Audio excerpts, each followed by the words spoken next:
ሰላም ሰላም ከወራት ፋሚሊ ናይ ዩቲዩብ ቻናል ተኸታተልቲ ከመይ ኣለኹም? ኣነ ሰላሜ እግዚአብሔር ይመስገን። ኮም ሰላም ዘለኹ ሰላም ክትኮኑልኝ ናይ ኩለይዘቶም ኔቴ ከወራት ፋሚሊ ማለት እዩ። እምበርካስ ናይ ለማዓንቲ ከዓ ሳልሳይ ክፋል ሒዘልኩም መጽአ ክሳብ መጨረሻ ተኸታተልቲ ክትኮኑ ብትሕትና የለው ማለት እዩ። ቅድማ ናዛ ቻናሌ ሓዲስ ዝኮንኩም ላይክ ሼር ሰብስክራይብ እናገበርኩም ቤተሰብ ኩኑ ቤተሰብ ከዓኩም ትልምድ ሃናጽ ረእይትኩም ኣይፈለንክለኩም ይደሊ ናው ከብለኩም ሰናይ ጻንሒት ማለት እዩ። ናይ ለማዓንቲ ምሳይ ቅርታ ኣየጋጣም ድምጽ ሰዓልዲ እንድዕናይ ቆሪ ብዙሕ ኣይኮንክን ኢኹ ግን ከዓ ብልታ ከዓለኒ ክሰርሕ ብዝብል ቪድዮ ዝሰርሕ ለኹ ማለት እዩ። ላው ከብለኩም ሰናይ ጻንሒት ኩራት ፋሚሊ ሳምሪዬ ትምህርቲ ከድክዶ ኣዋ ካይደ እየ ማሚ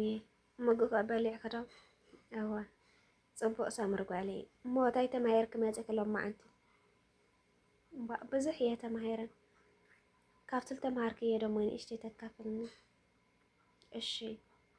እሞ ኣነ ማሚ ካብተን ብዙሓት ዓይነት ትምህርቲ ሓንቲ ዓይነት ትምህርቲ እየ ብጣዕሚ ትርድአንን ብጣዕሚ ዝፈትያን እንታይ ዓይነት ትኸውን ሳምሪ ጓሌ እሳ ከዓ ስነ ዜጋ እያ ትብል ማሚዬ እዋ ጽቡቕ ሳምሪዬ ስነ ዜጋ ማለት እንታይ ማለት እዩ? ሕራይ ማሚዬ ስነ ዜጋና ስነ ምግባርን ብዙሕ ነገር ዝጠቅስ እዩ። ስነ ዜጋ ማለት ዝተጸጎሙ ሓትና ክንሕግዝ መሰልና ንኽንሕለም ዘይምሕሻይ ዘይምስራቅ ብዙሕ ነገር እዩ ዝጠቅስ ማሚዬ ዋ ጽቡቕ ኣለኺ ሰምሪ ጓሌ ስነ ዜጋ ማለት ከምቲ ትልየላ ኽእኺ ቤተሰብካ ምሕጋዝ ዝተጸገመ ምርዳእ ማለት እዩ። ጽቡቕ ኣለኺ እዛ ጓሌ ስነ ምግባር ማለት እንታይ ማለት እዩ? እዋ ማሚዬ ያው እዩ ስነ ምግባር ማለት ድማ እቲ ድለኻዮ ሰላማዊ ስራሕ ብተግባር ክትሰርሕን ተግባር ክትገብሮን ኣለካ ማለት እዩ።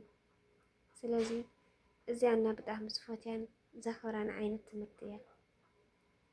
ጽቡቕ ሳምሪዬ ማሪ እና ትምህርቲ ተወዲእክ እንታይ ክትኮን ትደሊ? ዋ ማሚዬ ኣነ ደኣ ትምህርቲ ተወዲአ ጽቡቕ ሓሳብ እየ ዝሓስብ ሳምሪ ጓሌ እንታይ ኮን ይኸውን እስቲ ንገርኒ ናይ እሺ ማሚዬ ኣነ ከዓ ትምህርተይ ተወዲአ ብዙሕ እየ ዝሓስብ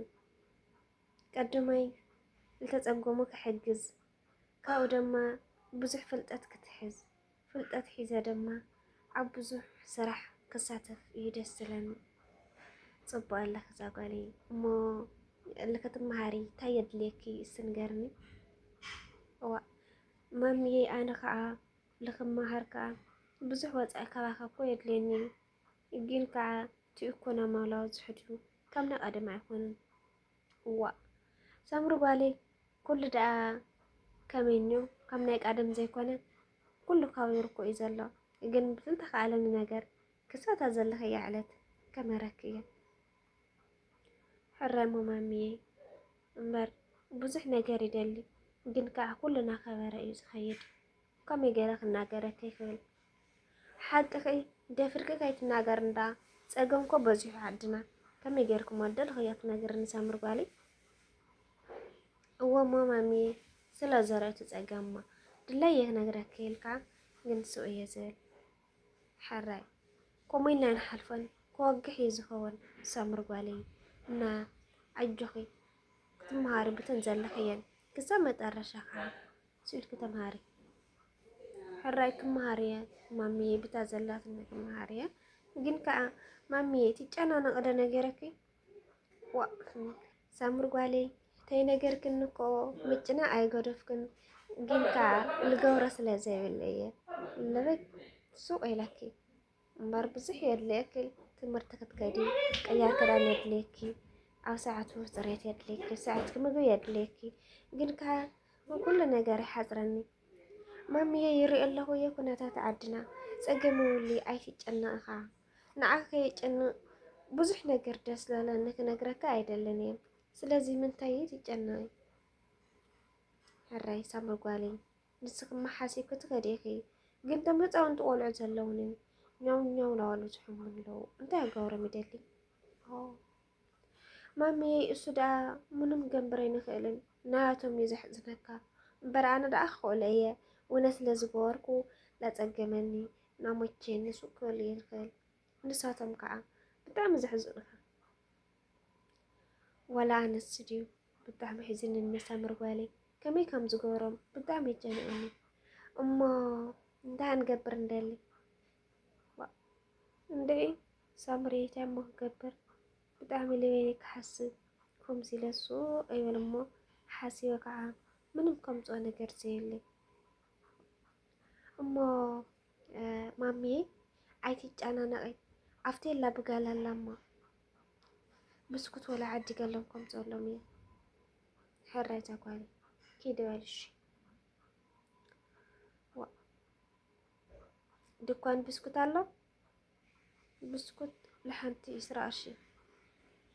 حمشت أرشدا إسراء أرشي رأي إسراء أرشي عملنا حمشت أرشي عملنا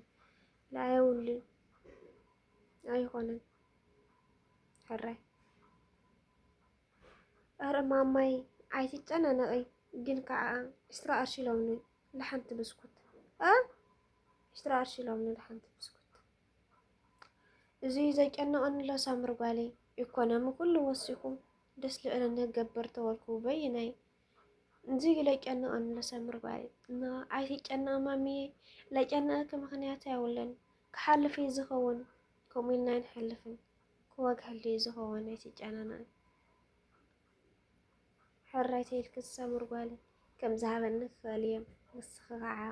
ኣይቲ ጨናና ገዛ ጓሊ ክሳብ ዝሓልፍ ብታ ዘላትኪ ተምሃሪኺ ኣነ ዳ ክመሃር እየ ማሚዬ ብዙሕ ተፃወረ ከለኹ እየ بحلف زننا يوان تميت ألو ساقم ألو نجن كعن كوكو إلا يجغي مامي تجاناي حراي زاقوالي سلام بيتسل سلام يزغير المسكن كم سلام زله هو سلام كتكون لنا في الجزيرة ومنيت إيكورات فاميلي نايلهم عندكم بزحي أخوانتي نجن بتستقعلنن إشتان أما ساسيلة يسرح لكم فيديو مالتيو مالت دايما دام كوين كاك تسرح بكون حاساي مسألكم وتحاسب كعب فرقة حوزة فرقة بالتنزل لكنا بخوام وزاكل كمتو صبو غركا تقعد أطمو تقالات حدا غركا يتمرسي مالتينا بخوام وزاكل كن نشتي مزاناكي بزيلية سرح لكم مالتيو إن بخالي مرايكا على لا عزبي غلق السرح لكم مسيح تسألني نسخاتهم كعب برتاعهم عيفريني كلكم ميدالي كودما نازا channel حديث زهونكم لايك شير سبسكرايب ناغوركم بيسكونو بيسيكاو كم تلود هنا زريتكم عيفريني كلكم ميدالي نايلو ما عند دمصيكا يقرتا ناي قرد ساندي بتاع كردني ايكالن بتاع يرغد زله مالتي እና ናይሎ ما عند تحسنا زيات نسل بخالاي ماريك سازمزكم بايكورات فاميلي كودما سلام لعدنا قسنت لعدنا ፀጊና ብዙሕ ምግቢ ዝብሉ ቤተሰብና ይኹኑ ስድራና ይኹኑ ሃገርና ይኹኑ እግዚአብሔር ኣምላክ ከም ፍቃድ ኣምላክ ይግበረልና ክለኩም ይደሊ ማለት እዩ ባይ